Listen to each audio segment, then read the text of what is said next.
Hi girls! So today I'm going to be doing a tag video for you. So before I get into the tag, I mean by the title you're going to know what it is, but before I start going on to it I'm going to just do a little housekeeping first. So my giveaway did end on May 15th.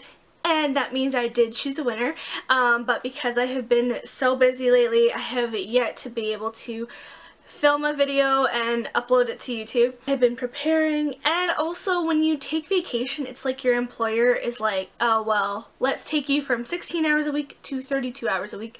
So it's like you have to make up for that vacation time. I don't know. Anyways, so I did pick a winner. Her name is Veronica Marquez. I hope I pronounced that right. I did send out the prize already, and congratulations. Thank you to anybody who entered into the contest. I hope to do more in the future. I hope to do a back to school one. I hope to do just different things here and there. So now that that is over with, again, my trip is arriving very quickly here, which is super exciting. I'm still debating on whether I want to bring my laptop or not bring my laptop, but I think I might. It's 2 weeks and that's a long time, and I only have one memory card, so I think I might need to do that. Anyways, let's get on with this tag video. I thought it was super fitting with the conversation I had yesterday because I just thought it was like, whoa, like this tag was meant for me. So the tag that I'm going to be doing is called the Mixed Girl Tag. So this tag was meant definitely for me. So yesterday I was talking to somebody, moving my camera, I was talking to somebody about how this group of ladies came up to me at my work and they started talking in Farsi and Arabic to me, and I was like, oh Jesus, like I don't speak that. So they had like talked to me through this whole conversation, and then when she finally stopped talking I was like able to be like, I'm really sorry, like I don't understand you. And they're like, oh, we thought you spoke Farsi. I was like, well, I definitely do not, so I'm very sorry. Anyways, I get a lot of different people coming up to me for different reasons I'm not quite sure of, but you'll hear in this tag. So jumping right into it, I have my questions here like everybody else does, and also that was a screenshot of the girl that I originally saw this off of. I don't think I got the username though. Oh, Lisa Onoha. I don't know how to say her last name, but I will link her video down below. So the first question is, what are you mixed with? So many people look at me and think, you know, there's something in there, but they just can't quite figure it out. So we're gonna start with my boring side and then my interesting side. So my mom is, I mean, she was born in Canada. She is white, but if we want to break it down into the little nitty-gritty details, she is Irish and Ukrainian. So her dad is Irish and my grandma's Ukrainian, and then my dad is from El Salvador, so I am half white and half Salvadorian. So my darker features are kind of like that Euro vibe, and then the pale skin also. So there's like a whole bunch of mixture going on in there, but that is pretty much basic. I'm half Hispanic. Number 2 is, what ethnicity have you often been mistaken for? So referring back to that story, I've had the weirdest things ever. People really look at me and they think that there's something mixed in there, but they're not quite sure. But majority of the time people can't tell, and I am white passed, just off in the wind. And I mean, it doesn't really like affect me, I guess, but they just kind of like look at me like I'm a white girl and they keep on moving by. So you know, I was always mistaken as a full Caucasian, but I've also been asked if I was Aboriginal in my junior high. I have been asked if I was like Middle Eastern of some sort, and I don't know if it's because of, my mom was always like, it's how you do your eyeliner, and I was like, Mom, that's not it, but okay. And there's just so many different things. I know Hispanics know that I am Hispanic, and they always speak Spanish to me, so they can kind of tell, but usually majority of the time I am passed as a white girl, so you know, that's my life.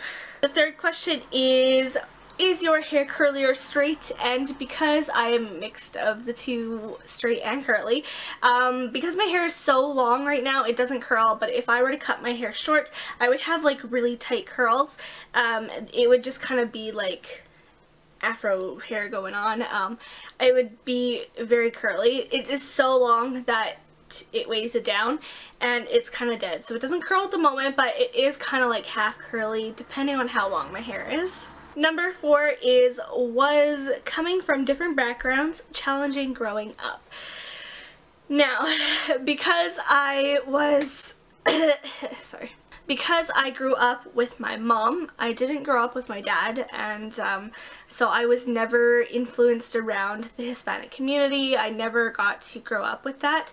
And so I kind of just grew up around white people. But when me and my mom moved to Alberta from BC, my mom was super scared about people in Alberta being kind of racist against me because I was a mixed child. And mixed children are like the biggest taboos ever. It's even like people just, you're half-breed, you know what I mean? Like, you're called a half-breed. So my mom was like super scared about that, but luckily because I was very fair-skinned and always with her, people kind of just passed me off as her, you know, full Caucasian child. There was a point where we grew up in a community, I grew up in like low-income community, and there was like neo-Nazis that lived like down the road from us, and it was like my mom was so scared all the time. But you know, we don't realize how much privilege having lighter skin is until you're thrown into certain situations. Number 5 is, which backgrounds do you embrace the most? And I don't know, that's kind of difficult because I grew up with my mom and she never really practiced anything. I mean, what kind of culture do you practice with like half Irish, Ukrainian? Like, we just weren't around that kind of community, and my grandma was Canadian born, so we didn't like come from out. But now that I'm a lot older, I embrace my Salvadorian side a lot more. I'm proud to be Salvadorian. Like, I kind of embrace that fact, you know, it's very interesting to me, and there's a whole other culture that I get to learn and kind of embrace, so I'm kind of leaning that way. But I always grew up really white, so I didn't really get to do that. But I've always been very intrigued with Hispanic culture and just everywhere else, so I'm starting to embrace that side a lot more than my white side. Number 6 was, have you ever been teased for being different?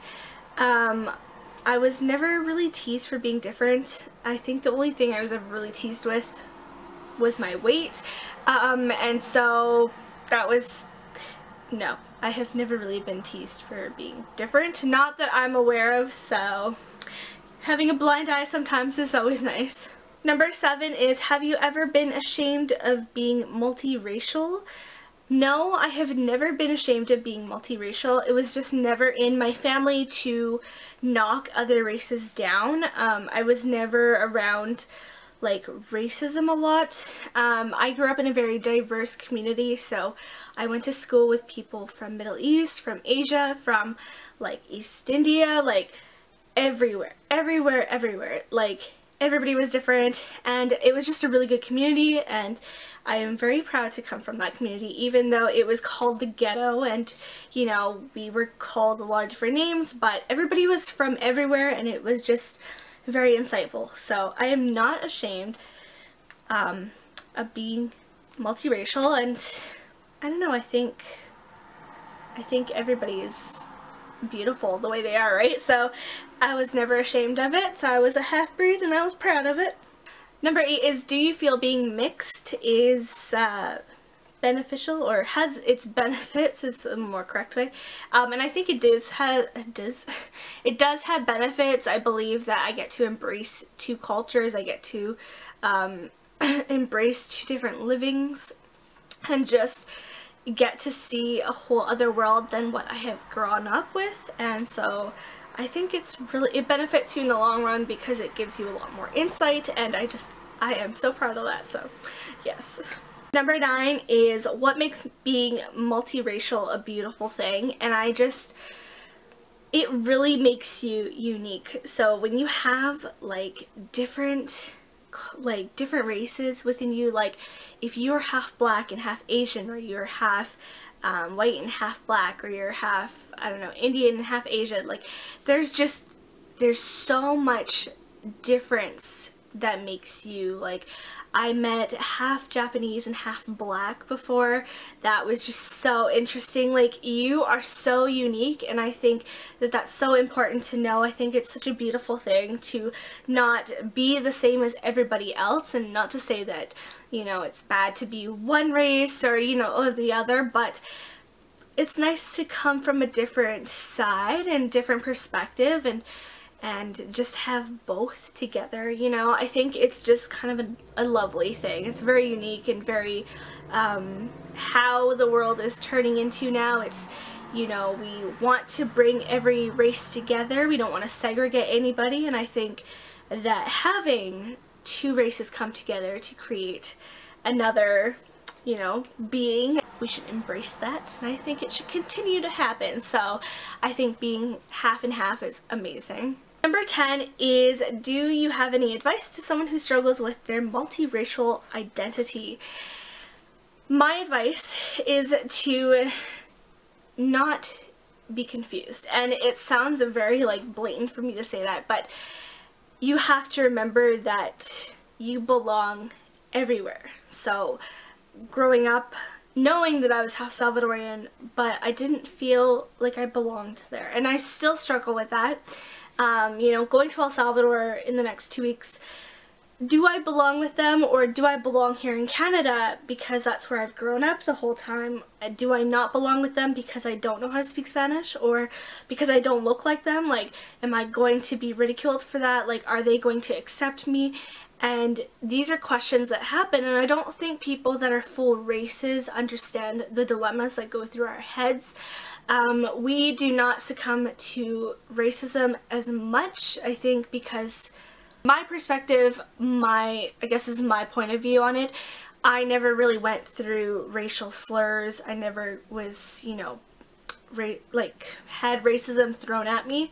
And I guess that's due to my white privilege, and not to say that that's a good thing, but it's there and we can't really get rid of it.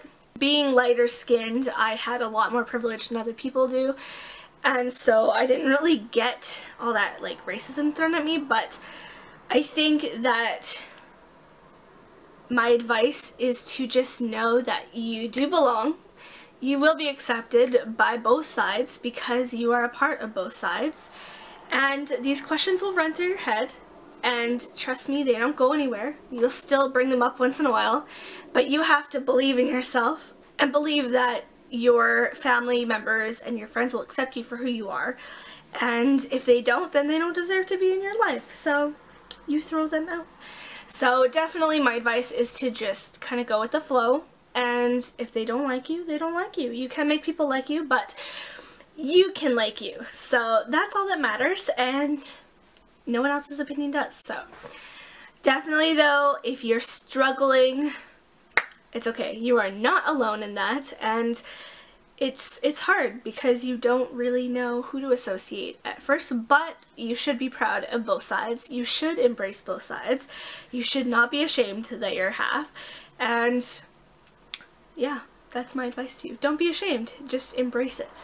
I hope you girls enjoyed this tag video. I thought it was really beneficial for me to see this just because I was watching a little bit of other people, and I was super excited to see that, you know, other people had the same thoughts as I did, and same inner turmoils and different views on it. So it's nice to speak to other people that are half and half. I just find that when you talk to like a white person or just an Asian person or just like single racial people, they don't understand that you're kind of stuck in the middle, and now there's a point of you don't know whether to be offended or you don't know whether to stand up for this group, or it's like you are stuck right in the middle and you are the middleman. Like, you do not know where to go. It's like standing on the border with one foot in each country. Where do you go? What do you do? Who do you talk to? There's no one there to help you. So, but there is people to help you. just remember that. So yeah, I hope you girls enjoyed this video. I will talk to you girls in my next video. Make sure to comment, rate, and subscribe if you have not already. And yeah, I'm trying to upload more, but I am very busy. Very busy. But I'm going to be vlogging and showing you El Salvador, so that's really exciting. Let me know down below and I'd love to watch it. And yeah, I'll talk to you girls later. Bye!